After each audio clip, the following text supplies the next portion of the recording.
Баршаңызға қайырлы күн. Менің каналыма қош келдіңіздер. Бүгін бананды пирог жасайтын боламыз. Менің каналыма тіркеліп, лайк басып, комментарий жазуды ұмытпаңыздар.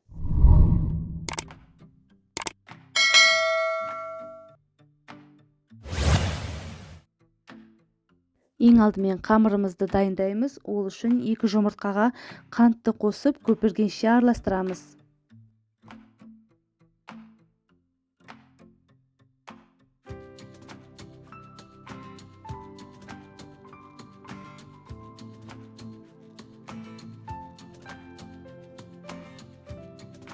Үстінен бөлме температурасындағы майымызды салып, араластырамыз.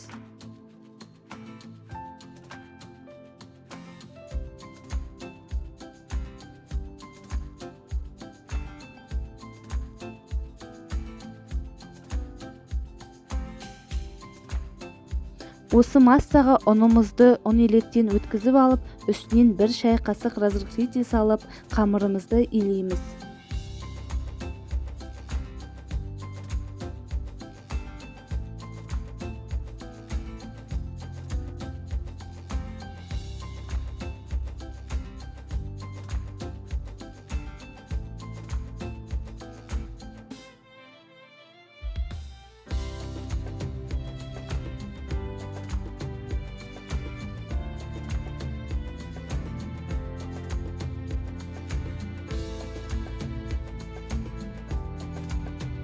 Қамырымыз қолға жабыспай, осындай жұп-жұмсақ болады.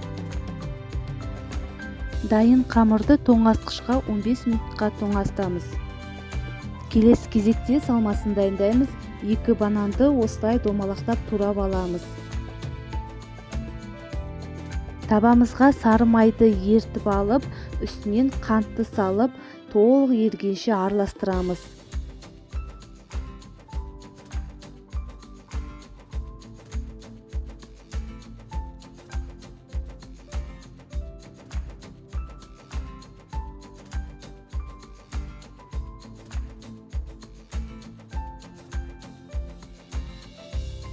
Біздің қантымыз еріді. Енді осының үстінен бананды салып, 3-4 минуттай қуырып аламыз.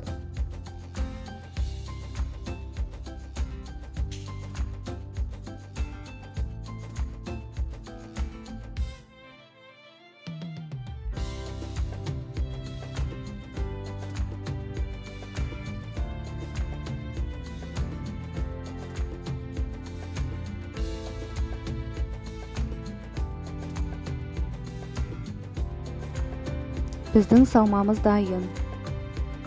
Қамырымыздың кішкене бөлігін бөліп алып, үлкен жағын формамызға жаямыз.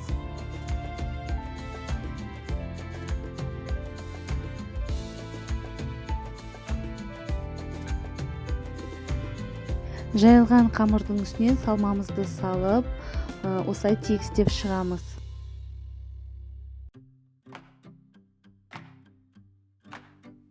Қамырдың екінші бөлігін теркадан өткізіп, пирогымыздың үстінен осылай әсемдеп саламыз. Пирогымыз дайын. 20-30 минуттай алдын ала қыздырылған пеште 180 градуста пісіреміз. Біздің пирогымыз дайын. Міндетті түрде отбасыларыңызға жасап көріңіздер. Менің каналыма тіркеліп, лайк басып, комментарий жазыңыздар. Келесі кездескенше сау болыңыздар.